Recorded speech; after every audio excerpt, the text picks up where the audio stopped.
Hello students, we are studying the third chapter force and pressure. आपण एक तिसरं प्रकरण पाहत आहोत, ज्या प्रकरणामध्ये Newton's first law of motion, contact and non contact forces आणि फोर्स ऑफ फ्रिक्शन हे कन्सेप्ट आपण पाहिले आहेत. आता आपण जो भाग पाहणार आहोत ज्याचं नाव आहे balanced and unbalanced force. Balanced and unbalanced force, ज्याला मराठीमध्ये संतुलित आणि असंतुलित बले असं म्हटलं जातं. या ठिकाणी एक प्रयोग दिलेला आहे. ही फिगर जर तुम्ही पाहिली तर तुमच्या लक्षात येईल की एक टेबल आहे. टेबलवरती कार्डबोर्ड बॉक्स आहेत आणि त्या कार्डबोर्ड बॉक्सला दोन बाजूला, अलीकडल्या आणि पलीकडल्या दोन बाजूला आपल्याला दोरा बांधलेला दिसतो आणि तो दोरा दोन्हीही बाजूने टेबलवरती लटकतो. त्यावरती वेइंग पॅन्स लावलेले आहेत. जे वजनाचे जे पॅन्स असतात ज्यामध्ये आपण वजन ठेवतो ते लावलेले आहेत.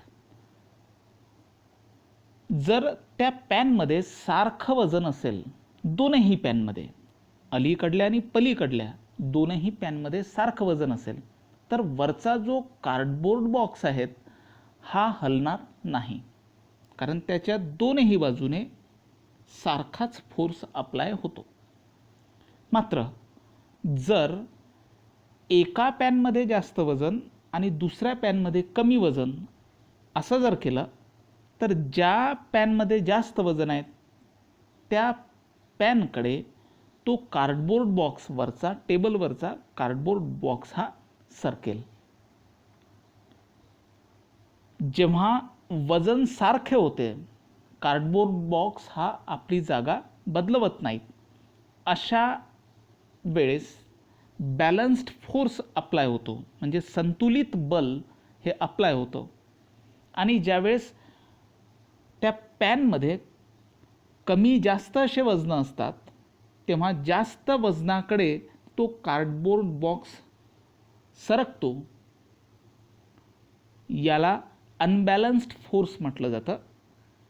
यालाच असंतुलित बल म्हटलं जातं, असं या प्रयोगामध्ये आपल्याला लक्षात येतं. जरा पाहू आपण काय म्हटलेलं आहे. Take a cardboard box, tie thick string to its two sides and keep it on a smooth table as shown in figure. Take a strings on both sides of the table, tie weighing pans of equal masses to two ends. Keep equal masses in both the pans, म्हणजे सुरुवातीला सारखे masses त्या पॅनमध्ये टाकलेले आहेत. The box does not move on the table, तर box जो आहे cardboard box हा मूव होणार नाहीत, म्हणजे तिथे बॅलन्स्ड फोर्स आहेत.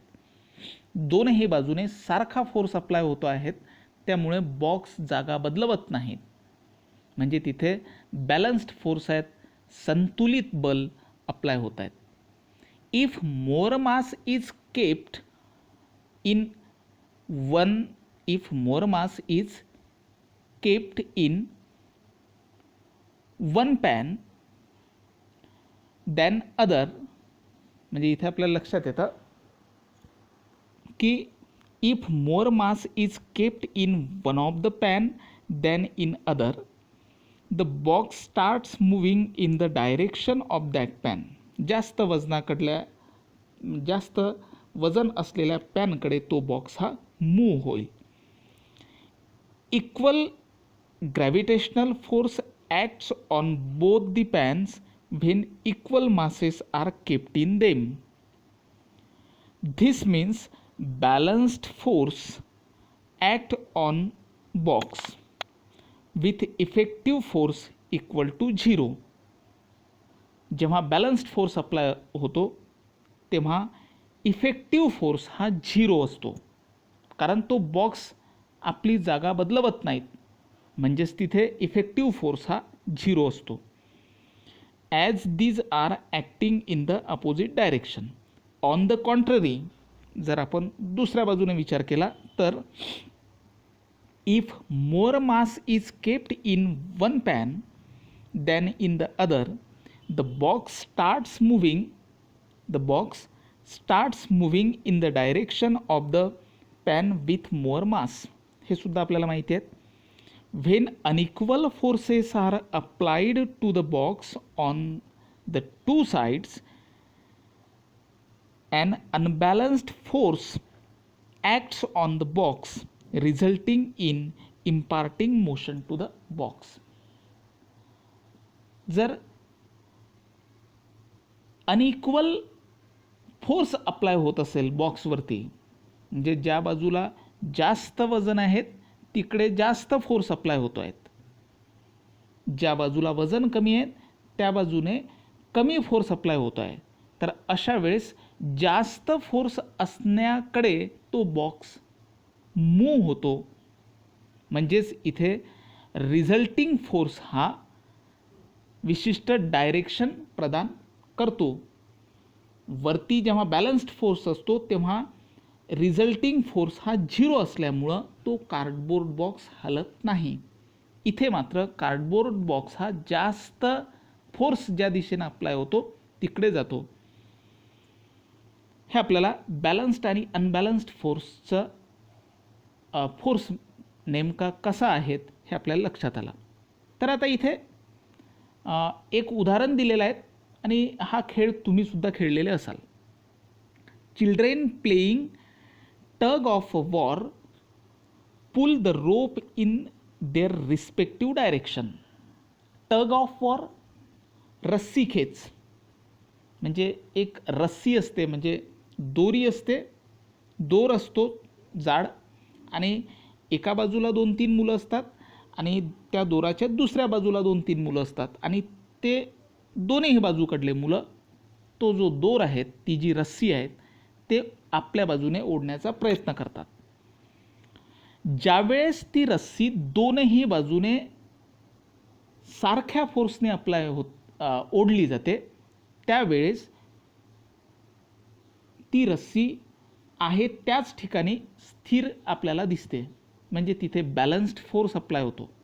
आणि ज्या बाजूकडून जास्त फोर्स मुलांकडून लावला जातो त्यावेळेस ती जी रस्सी आहे ती जास्त फोर्स अप्लाय करणाऱ्या मुलांकडे वळते, म्हणजे तिथे अनबॅलन्स्ड फोर्स अप्लाय होतो.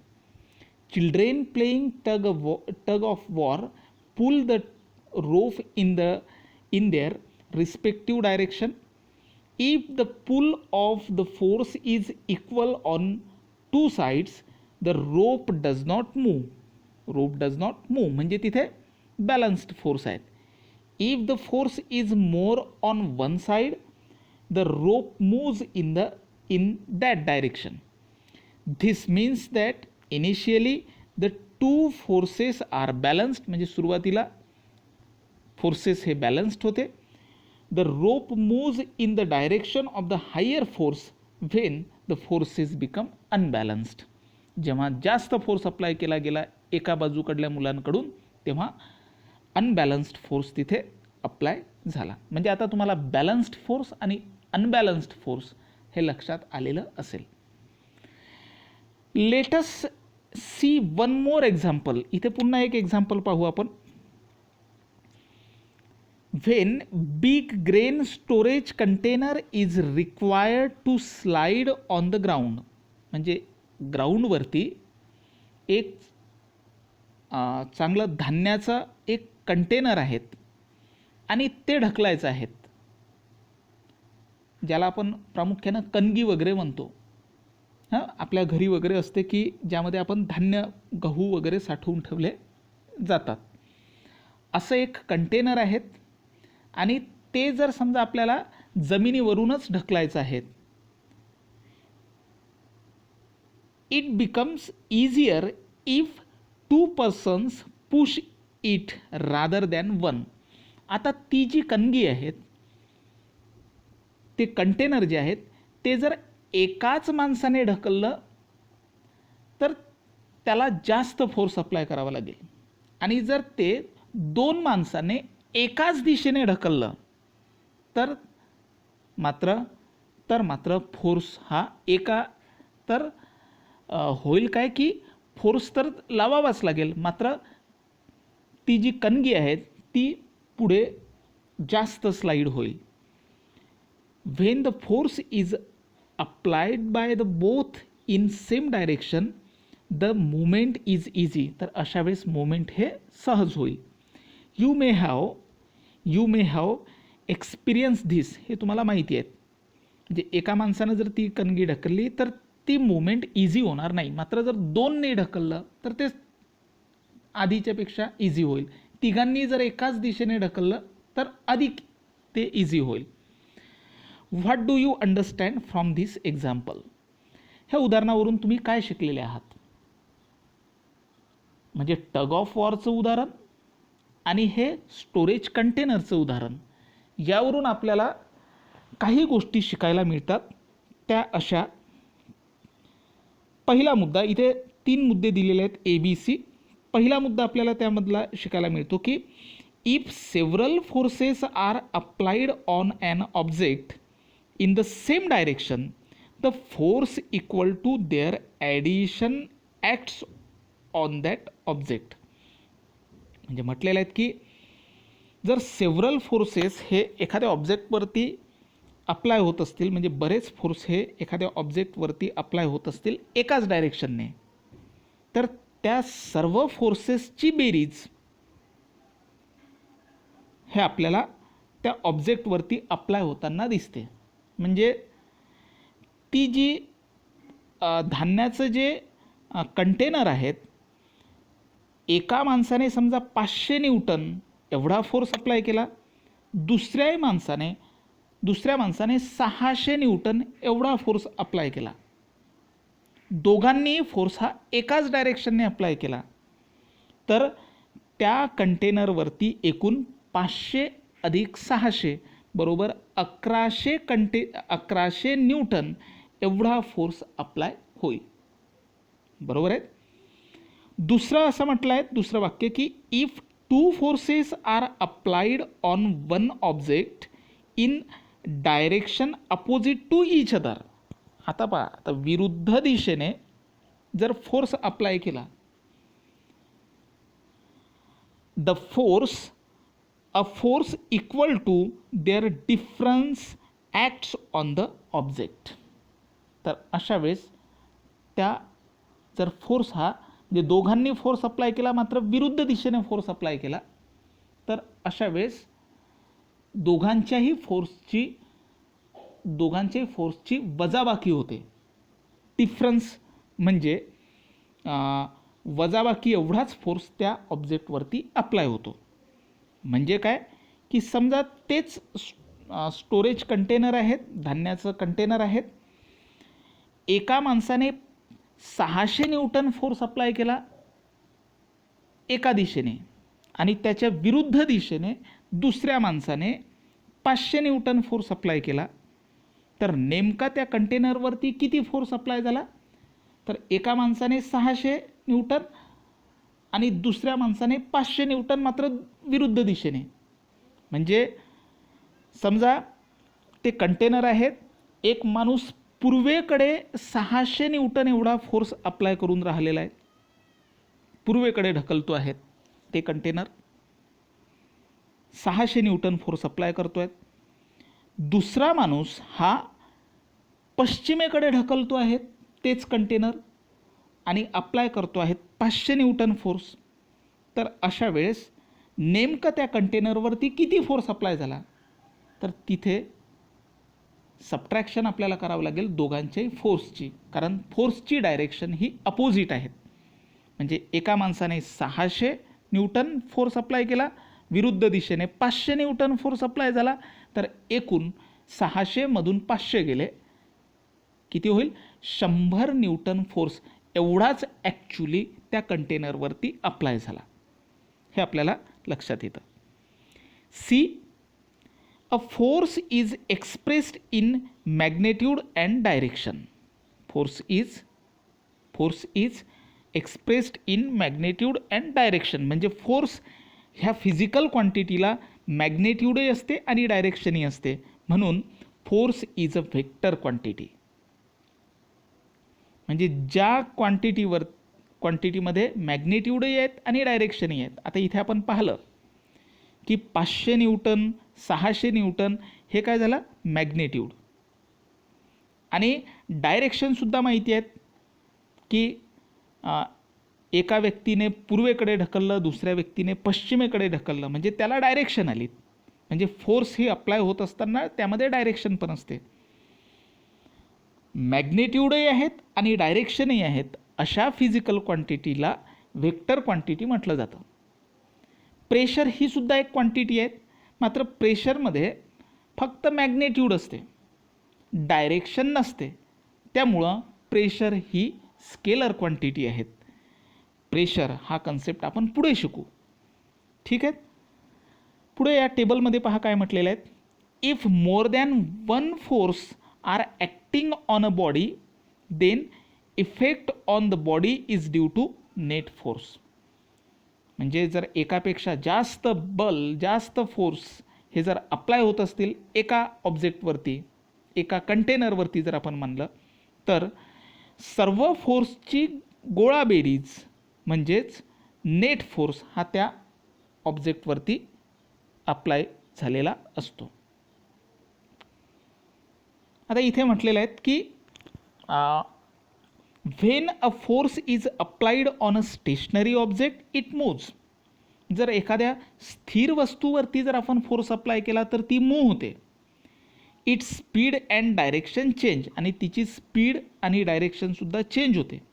Similarly a force is required to stop an object in motion.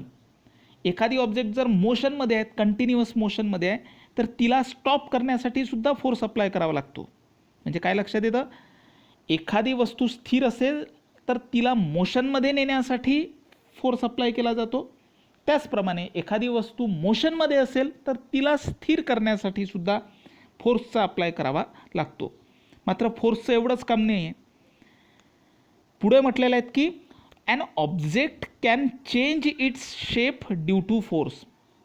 म्हणजे फोर्स अप्लाय झाल्यानं फक्त स्थिर वस्तू गतिशील होणे किंवा गतिशील वस्तू स्थिर होणे एवढंच काम नाही होत, तर फोर्स अप्लाय केल्यानं वस्तूचा शेप म्हणजे त्याचा आकारसुद्धा बदलतो.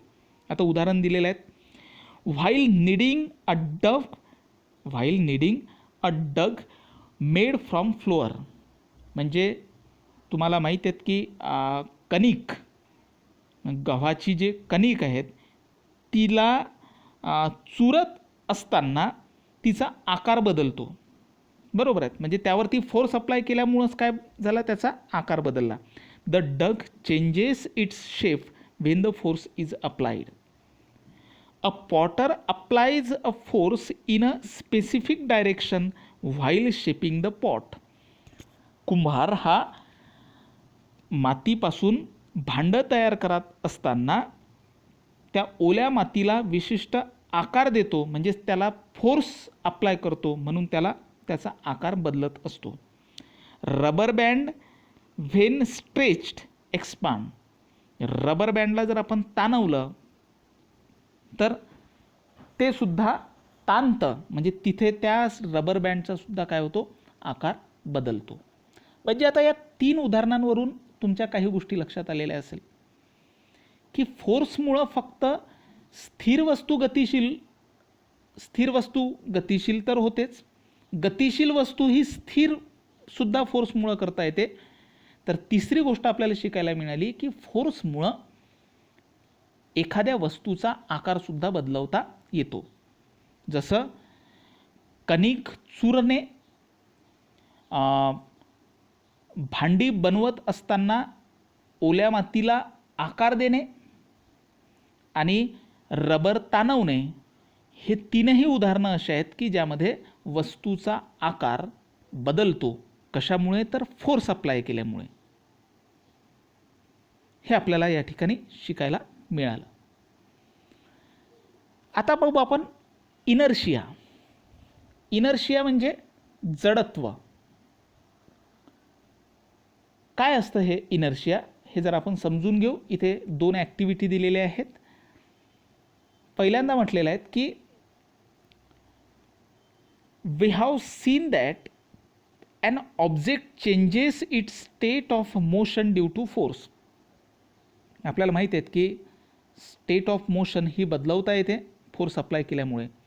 In the absence of force objects exhibit a tendency to remain in the existing state of motion. म्हणजे एखाद्या वस्तूला गती दिली म्हणजे फोर्स अप्लाय केला तर ती गतिशील होते हे आपल्याला माहिती आहे. मात्र जर एखाद्या वस्तूला फोर्स अप्लाय नाही केला, एखाद्या वस्तूला फोर्स जर अप्लाय नाही केला तर ती त्याच स्थितीमध्ये राहते, त्याच स्थितीमध्ये राहते. याला खऱ्या अर्थानं काय म्हटलं जातं? इनर्शिया म्हटलं जातं. आता इथे कन्फ्यूज व्हायचं नाही. इथे आपण वेगवेगळे उदाहरणं पाहू, ते तुमच्या लक्षात येईल. आता जसं एक उदाहरण दिलेलं आहे, take a postcard and keep it on a glass. एक पोस्ट कार्ड घ्या, पोस्ट कार्ड किंवा आपण एखादी पत्रिका घेऊ, ग्लासवरती जर ठेवला, ती पत्रिकेचा जो कागद तो आपण ग्लासवरती ठेवला. Keep a 5 RuPay coin on it. म्हणजे एक ग्लास घेतला आहे, त्यावरती पत्रिका ठेवलेली आहेत आणि त्यावरती 5 रुपयाचा कॉईन ठेवलेला आहे. पुढं काय म्हटलेलं आहे की the coin straight away falls in the glass. Now skillfully push the card, the coin straight away fall in the glass. आता अशा स्थितीमध्ये जर समजा तुम्ही स्किलफुली जर ते कार्ड ढकललं किंवा अगदी काढून घेतलं तर काय होईल की 5 रुपयाचा जो कॉईन तुम्ही तो कार्डवरती ठेवलेला होता, त्या पत्रिकेवरती ठेवलेला होता, तो कॉईन सरळ त्या ग्लासमध्ये जाईल, तो खाली त्या ग्लासच्या बाहेर पडणार नाही. वास्तविक काय व्हायला पाहिजे होतं की जसा तुम्ही त्या पत्रिकेला झटका दिला तर त्या झटक्यासोबत तो कॉईन सुद्धा ग्लासच्या बाहेर पडायला पाहिजे होता. मात्र तसं झालं नाही. काय होईल की तो जो 5 रुपयाचा कॉईन आहे, जो जड आहेत, जो स्टेशनरी आहेत, तो काय झाला की तो पटकन त्या पत्रिकेवरून पत्रिकेसोबत न येता तो खाली त्या ग्लासमध्ये पडला, झटक्याने ती पत्रिका ओढल्यामुळे. हे असं काय झालं तर तो जो कॉईन आहे तो आधी स्टेशनरी अवस्थेमध्ये होता, स्टेबल अवस्थेमध्ये होता. त्याला अचानक मुवमेंट देण्याचा प्रयत्न केल्यानंही तो कॉईन जागचा हलला नाही, तो त्या पत्रिकेसोबत गेला नाही, तर तो खाली त्या ग्लासमध्ये पडला. याला म्हटलं जातं इनर्शिया. पुढे एक उदाहरण दिलेलं आहे की hang a ½ kilo mass to a stand with a string one. म्हणजे एक पतली अगदी पतला असा दोर आहेत आणि त्याला अर्ध्या किलोचा आपण मास लावलेला आहेत आणि ते मास स्टँडवरती लटकवला आहे. पुढे tie another string to the mass and keep it hanging. आणि नंतर त्याच अर्ध्या किलो वजनाच्या वस्तूला दुसरा स्ट्रिंग बांधला. आता पहा काय म्हटलेलं आहे. Now pull the string two with a jerk. The string two breaks but the mass does not fall. आता अर्धा किलो म्हणजे हे बरंच वजन होतं. अर्धा किलो वजनाची वस्तू तुम्ही दोऱ्याने वरती स्टँडला बांधली आहेत पहिल्या दोऱ्याने आणि दुसरा दोरा खाली असा लटकवलेला आहे त्याच वजनाला. आता स्ट्रिंग टू तुम्ही जर जोराने झटक्याने ओढला तर तो अर्धा किलोची जी वस्तू आहे ती आहे तशीच राहील, मात्र दोर तुमचा नंबर 2चा जो दोर आहे तो तुटून जाईल. आणि जर समजा तुम्ही तो दोर पुन्हा चिटकवला नंबर 2चा त्या वजनाला आणि तो दोर हळुवारपणे असा ओढला तर पहिला दोर तुटून जाईल आणि ते अर्धा किलोचं वजन खाली पडेल. म्हणजे सांगायचं तात्पर्य की ते अर्धा किलो वजनाची जी वस्तू आहेत ती मात्र आहे त्याच स्थितीमध्ये राहते, ती हलण्याची प्रवृत्ती दाखवत नाहीत. याला इनर्शिया म्हटलं जातं. आता इथे ऑलवेज रिमेंबरमध्ये इथे तुम्हाला डेफिनेशन दिलेली आहे की the tendency of the object to remain in its existing state. म्हणजे एखादी वस्तू ज्या स्थितीमध्ये आहे त्या स्थितीमध्ये राहण्याची प्रवृत्ती म्हणजे इनर्शिया होय, म्हणजे जडत्व होय. This is why an object is in stationary state remain in the same state and an object in the motion remain in the state of motion in the absence of external force. म्हणजे कुठलाही जर force आपण apply केला नाही तर एखादी स्थिर वस्तू स्थिरच राहते आणि एखादी मूव्ह होणारी वस्तू ही मूव्ह होत राहते जर त्यावरती कुठलाही एक्सटर्नल फोर्स अप्लाय केला नाही तर. आणि जर आपण अप्लाय करण्याचा प्रयत्नही केला तर अशा वेळेस ती वस्तू मात्र आपली स्टेट बदलवण्याची म्हणजे आपली अवस्था बदलवण्याची प्रवृत्ती दाखवत नाही. याला इनर्शिया म्हटलं जातं. आता याचे प्रकार दिलेले आहेत. अत्यंत सोपा आणि मजेशीर भाग आहेत. उदाहरणं अत्यंत व्यावहारिक आहेत. आता या टेबलमध्ये टाईप्स ऑफ इनर्शियामध्ये 3 प्रकार दिलेले आहेत. Inertia of rest, inertia of motion आणि इनर्शिया ऑफ डायरेक्शन असं आपण म्हणू. इनर्शिया ऑफ रेस्ट म्हणजे काय? रेस्ट म्हणजे विराम, म्हणजे अगदी एखादी स्थिर वस्तू असं आपण म्हणू. Inertia of state of rest, an object in the state of rest can not change its state of rest due to its inherent property. This property is called the inertia of the state of rest. म्हणजे एखादी स्थिर वस्तू ही स्थिरच राहते, त्यावरती external force apply करण्याचा प्रयत्न केलाही तरी ती सुरुवातीला आहे त्या स्थितीतच राहण्याची प्रवृत्ती दाखवते. याला इनर्शिया ऑफ रेस्ट म्हटलं जातं. आता याचं उदाहरण जर घ्यायचं झालं तर आपल्या घरी जे कार्पेट असतात म्हणजे पायपुसणी जे असते त्यामध्ये धूळ लागलेली असते. आपण ती धूळ काढतो तर काय करत असतो की ते कार्पेट झटकतो. कार्पेट जसं झटकतो तर त्याला लागलेली जी धूळ आहेत ती धूळ ही त्या कार्पेटला झटकतो तेव्हा त्या कार्पेटला लागून येत नाही. म्हणजे त्या कार्पेटला मूव्ह केल्याबरोबर ती धूळ त्या कार्पेटसोबत येत नाही, तर ती जी आधी स्थिर अवस्थेमध्ये होती त्या स्थिर अवस्थेमध्येच राहण्याचा प्रयत्न करते आणि त्यामुळं ती त्या कार्पेटपासून वेगळी होते, कार्पेटसोबत येत नाही. हे जे उदाहरण आहेत हे उदाहरण आहेत इनर्शिया ऑफ रेस्टचं. किंवा एखाद्या गाडीमध्ये आपण बसलेलो आहोत, गाडी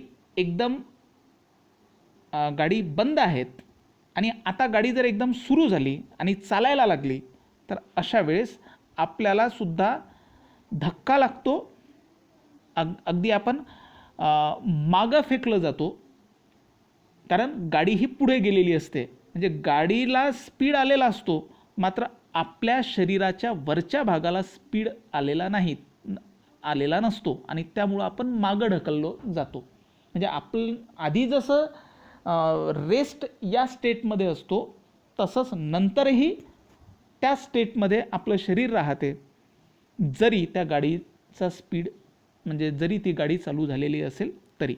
हिला म्हटलं जातं inertia of state of rest. Inertia of motion म्हणजे काय आहे की the inherent property of an object due to which its state of motion can not change is called inertia of motion.